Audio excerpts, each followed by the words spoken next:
विश्वानि देव सवितर्दुरितानि परासुभ यद्भद्रं तन्नयासुभ। ॐ शान्तिः शान्तिः शान्तिः। नमस्ते। दुख रहित जीवन हर किसी की मांग है और सदा से है, और यही प्रार्थना सबकी होती है कि हे प्रभु मेरे दुख दूर हो, दुख की अत्यंत निवृत्ति हो।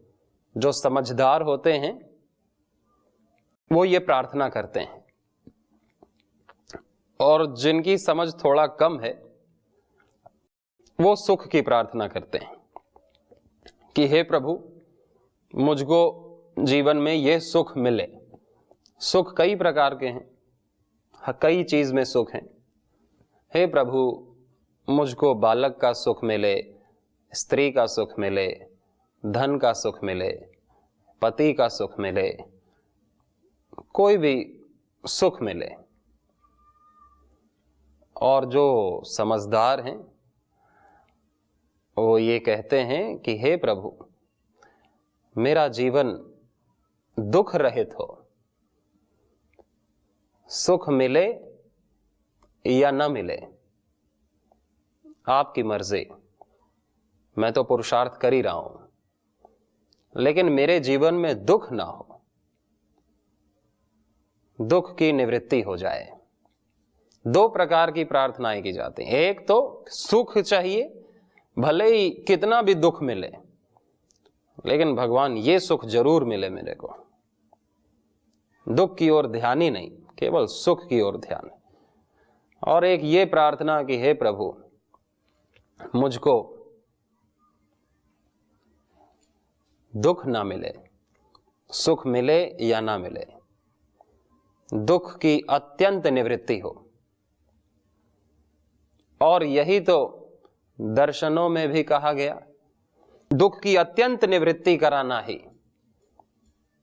इसी के लिए मनुष्य का जीवन है कि हर प्रकार के दुख की अत्यंत निवृत्ति हो जाए। तो जो बचेगा वो सुखदाई ही होगा, जो बचेगा वो आनंददायी ही होगा, वो तत्व शांत ही होगा, वो तत्व सदा के लिए सबके लिए रहेगा।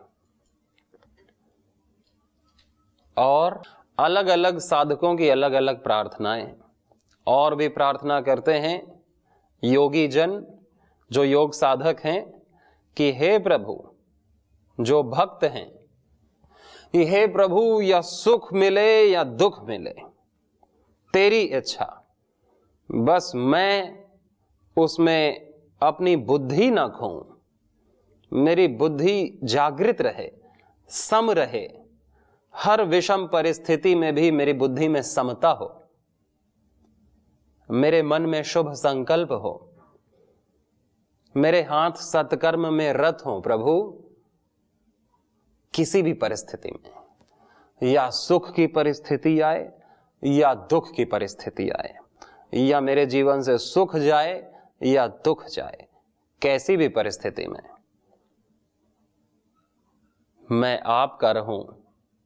आप तो मेरे हैं ही सदा से, मैं आपको भूलूं नहीं, मैं आपके कर्म में निरंतर लगा रहूं, मेरी बुद्धि में ज्ञान बना रहे, मैं अपने ज्ञान को खोऊं नहीं।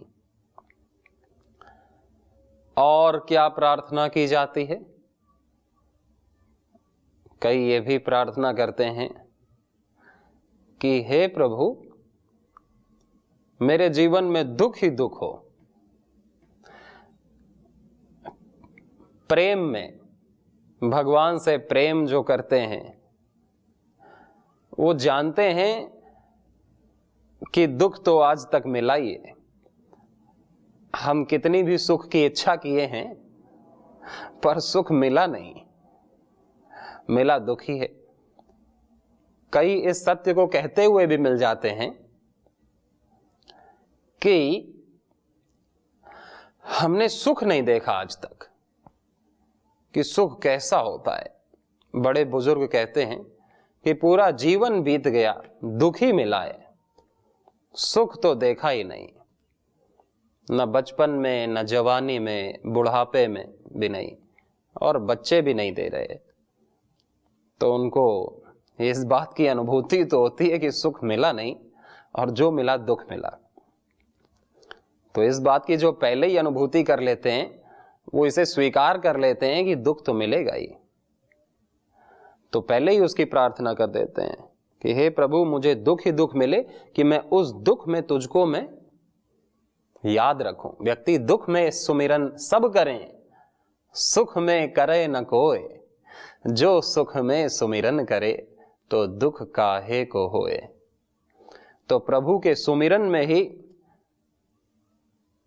शांति है, आनंद है, क्योंकि प्रभु विराट है, भूमा है, और भूमा का स्मरण करते ही हमारा चित्त भी भूमा से एक हो जाता है। हम जिसका चिंतन करते हैं हम वही हो जाते हैं। हम किसी बुराई का चिंतन करते हैं तो चित्त में मलिनता आ जाती है। जैसे स्फटिक मणि का कोई रंग नहीं होता, वो जिस रंग में रख दी जाए स्फटिक मणि वैसे ही हो जाती है।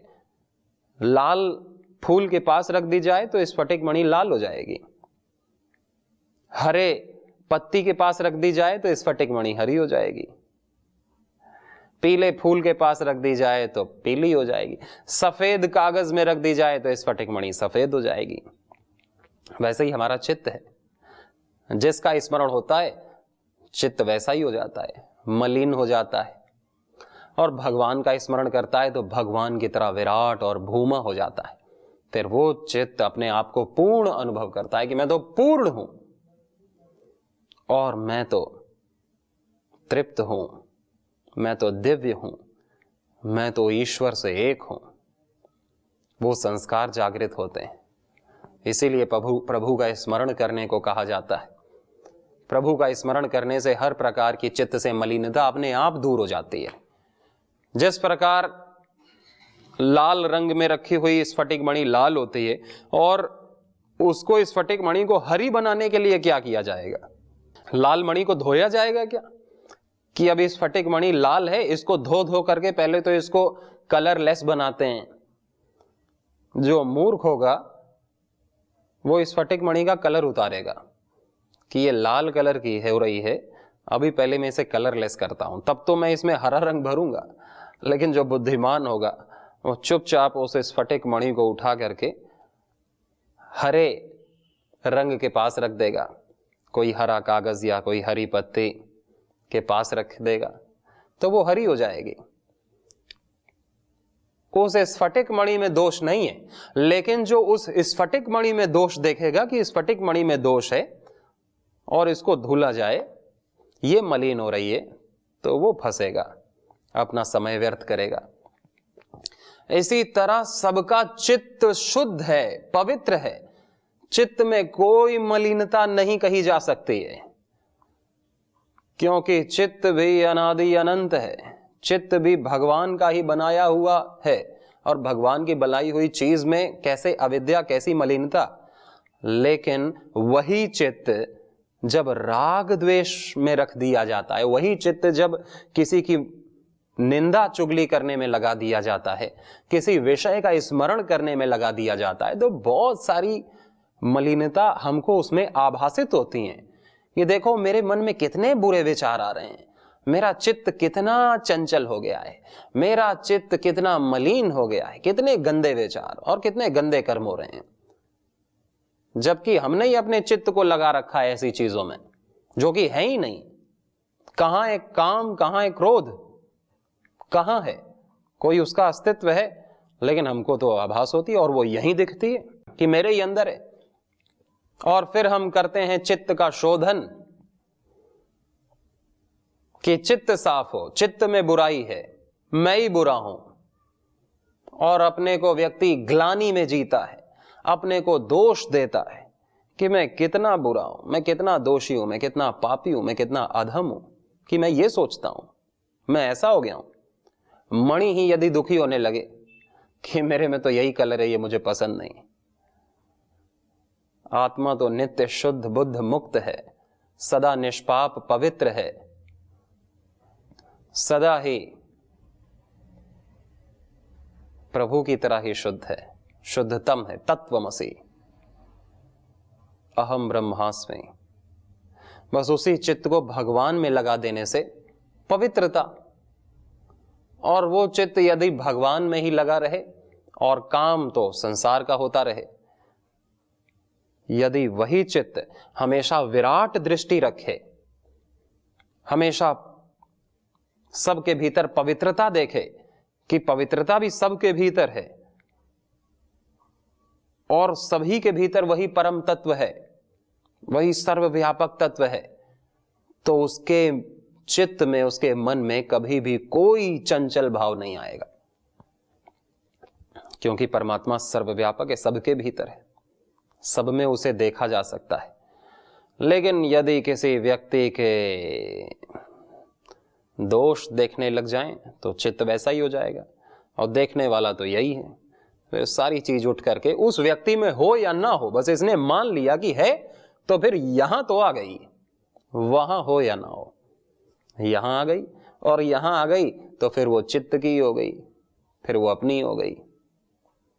चित्त को प्रभु में लगाना, योगश्चित्त वृत्ति निरोधः, कि हर प्रकार की वृत्तियां, चित्त उनसे हट करके, हर प्रकार की कामनाओं से, वासनाओं से, वृत्तियों से, झंझटों से चित्त हट करके उस भूमा में लगे, योग में लगे, परम पुरुष में लगे। तत्परम पुरुष क्लेश कर्म विपाक आशैर अपरामृष्टः पुरुष विशेष ईश्वरः, उस ईश्वर में लगे तो चित्त का शोधन हो जाएगा। चित्त शुद्ध जो सदा से था उसका अनुभव हो जाएगा कि चित्त तो शुद्ध है, लेकिन उसी चित्त की शुद्धता का अनुभव होगा जो ईश्वर में लग गया है, जो प्रभु में लग गया है। इसलिए व्यक्ति अपनी अपनी बुद्धि के अनुसार, अपने ज्ञान के अनुसार प्रार्थना करता है, या तो प्रार्थना दूसरों से सुन लेता है, उसको सिखाई जाती है परंपराओं के द्वारा, शिक्षक गुरु के द्वारा, कि देखो तुम्हें समझ में नहीं आ रहा है तो ये प्रार्थना करो, और फिर उस प्रार्थना को करता है। कोई मंत्र, कोई श्लोक प्रार्थना ले लेता है कि ये प्रार्थना करनी चाहिए, कि ऋषियों ने गायत्री मंत्र से शुद्ध बुद्धि की प्रार्थना करी है तो मैं भी बुद्धि की प्रार्थना करूं। परंतु प्रार्थना तो वही है जो हमारी मांग है, जो हमारी रोम रोम की मांग है। हाँ, ऋषियों ने बहुत सारी प्रार्थनाएं की थी, लेकिन वो उनकी मूल प्रार्थनाएं थी, उनकी मांग थी, और वो पूरी हुई। और हमारी मांग तो कुछ और है, और हम अपनी छोड़ करके यदि किसी की प्रार्थना करते हैं तो वो पूरी कैसे होगी? उसके लिए तो वो प्रार्थना, हमारी भी तो प्रार्थना बननी चाहिए। गायत्री मंत्र से हमें अनुभव तो होना चाहिए कि हाँ, मुझको बुद्धि में भगवान की प्रेरणाएं चाहिए, मुझको बुद्धि को भगवान में लगाना है। ये आवश्यकता अनुभव नहीं हुई तो फिर गायत्री मंत्र के करोड़ जप करके भी क्या बुद्धि शुद्ध हो जाएगी? बिना आवश्यकता के किसी को कुछ दिया है भगवान ने? जिसकी जैसी आवश्यकता हुई है उसके वैसे कर्म हुए हैं, और जिसके जैसे कर्म हुए उसके अनुरूप फल मिले। पहले तो इच्छा होती है, तो पहले इच्छा तो जागृत हो बुद्धि को भगवान में लगाने की, बुद्धि को ज्ञानवान बनाने की, ज्ञानवती बनाने की। और इच्छा जब होगी जब अच्छा ज्ञान होगा हमारे पास, क्योंकि ज्ञान जन्या भवेद इच्छा, इच्छा जन्या भवेद कृति, कृति जन्या भवेद चेष्टा, चेष्टा जैसी होगी वैसा फल मिलेगा। इसलिए सबसे पहले तो व्यक्ति का जैसा ज्ञान होता है वैसी उसकी इच्छाएं होती हैं, और जैसी इच्छाएं होती हैं वैसी प्रार्थनाएं होती हैं, और वैसा ही कर्म होता है। प्रार्थना भले ही व्यक्ति मंत्र में करे, श्लोक में करे, या किसी दोहे चौपाई में करे, या आरती संग्रह नाम की पुस्तक आती है, उसमें कई सारी देवी देवताओं की, भगवान जिसको वो अपना इष्ट मानता है उसकी वो प्रार्थना आरती के रूप में करता है। लेकिन वो आरती जो वो रोज करता है, दोहा चौपाई, वो तो उसे याद हो गई है और दिमाग कहीं और रहता है, और वो चौपाई और मंत्र बोले जाते हैं, वो पढ़ी जाती हैं लाइंस। और मान लो किसी का दिमाग भी रहा, लेकिन जाते समय तो फिर वो अपनी असली प्रार्थना करता है कि हे प्रभु पुत्र की प्राप्ति ही करा देना। ये असली प्रार्थना निकली बाद में, जब वो सर झुकाता है, या जब वो आरती लेता है, या जब वो दान पेटी में 100 या 10 रुपए डालता है। मेरी इस टेंशन को दूर कर दो, मेरी इस बुराई को दूर कर दो। बस जैसे भगवान को हमने अपना नौकर समझा है, या पता नहीं क्या समझा है। भगवान तो वो भी बनने को तैयार है, लेकिन उसके लिए जो भगवान का है, जो भगवान के प्रति भी वैसा ही कर्म करता है, भगवान भी उसके लिए वैसा ही कर्म करता है। जो भगवान के समर्पित हो जाता है, भगवान उसके समर्पित हो जाता है, क्योंकि भगवान का यह आश्वासन है गीता में कि ये यथा माम प्रपद्यन्ते तांस तथैव भजाम्यहम् मम वर्तमनुवर्तन्ते मनुष्याः पार्थ सर्वशः। कि जो मुझे जैसे भजता है मैं उसे वैसे ही भजता हूं, जो मुझ में जैसी श्रद्धा रखता है उसका मैं वैसा ही कार्य करता हूं। और कहां मिलेगा इतना अच्छा प्रियतम? तो प्रभु को अपना गुलाम बनाना है तो प्रभु का गुलाम बनना होगा कि प्रभु तेरी जो इच्छा, मैं तेरी शरण में हूं प्रभु, तेरी इच्छा ही मेरी इच्छा है। तो यह अनेक प्रार्थनाएं जो हमारे मन से निकलती हैं, जो हमारे मन से निकलती हैं, जो हमारी मांग है, इस वर्तमान में हमारे रोम रोम की मांग है, हम कुछ भी करके वो चाहते हैं, वही हमारी प्रार्थना होती है। तो दुख में कई दुख की प्रार्थना करते हैं, कई साधक कि सुख में तो प्रभु मैं तुझे भूल जाता हूं, सुख में तो मैं जड़ हो जाता हूं, सुख की कामना में तो मैं दूसरों के ऊपर निर्भर हो जाता हूं, क्योंकि दूसरों से ही तो सुख मिलेगा मेरे को, तो मैं दूसरों का गुलाम बन जाता हूं, दूसरों की चापलूसी करता हूं, दूसरों पर निर्भर हो जाता हूं, आत्मनिर्भरता खो देता हूं, मैं जड़ हो जाता हूं। सुख की प्राप्ति में व्यक्ति जड़ हो जाता है, अज्ञान मूढ़ हो जाता है, और दुख में चैतन्य हो जाता है। जैसे ही दुख मिलता है आंखें खुलती हैं कि ओहो ये गलती हो गई, ये गड़बड़ हो गई, ये करना चाहिए था, ओहो गड़बड़ कर दिया, ये हो गया, हे प्रभु फिर से फ्लैशबैक में, फिर से थोड़ा सा रिवाइंड करिए, मैं दोबारा शुरुआत करूं, ये अपमान हो गया, ये नहीं होना था, थोड़ा सा बैकवर्ड चलें। तो क्या बैक हो जाएंगे? क्या बीता गया जो समय है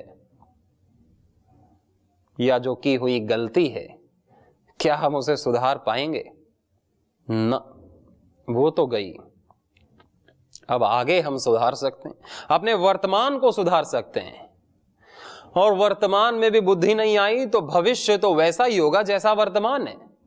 कि व्यक्ति सोचे मैं भविष्य में सुधार लूंगा, भविष्य क्या, जो व्यक्ति वर्तमान में जी रहा है वही कल जिएगा और वही सालों बाद जिएगा। वर्तमान साधना का समय है, जागरण का समय है। दुख में व्यक्ति चेतन होता है, दुख में व्यक्ति की आंखें खुलती हैं, सजग जागरूक हो जाता है, रोम रोम पुलकित होता है। दुख में पता चलता है कि मैं जीवित हूं। जड़ता टूटती है दुख में। देखा जाए तो दुख ही अपना साथी सुख से ज्यादा है। जिसको ये समझ में आ गया फिर वो दुख में दुखी नहीं होगा, भगवान के प्रति वैसी ही कृतज्ञता रखेगा, वैसी ही श्रद्धा निष्ठा रखेगा जैसी होनी चाहिए।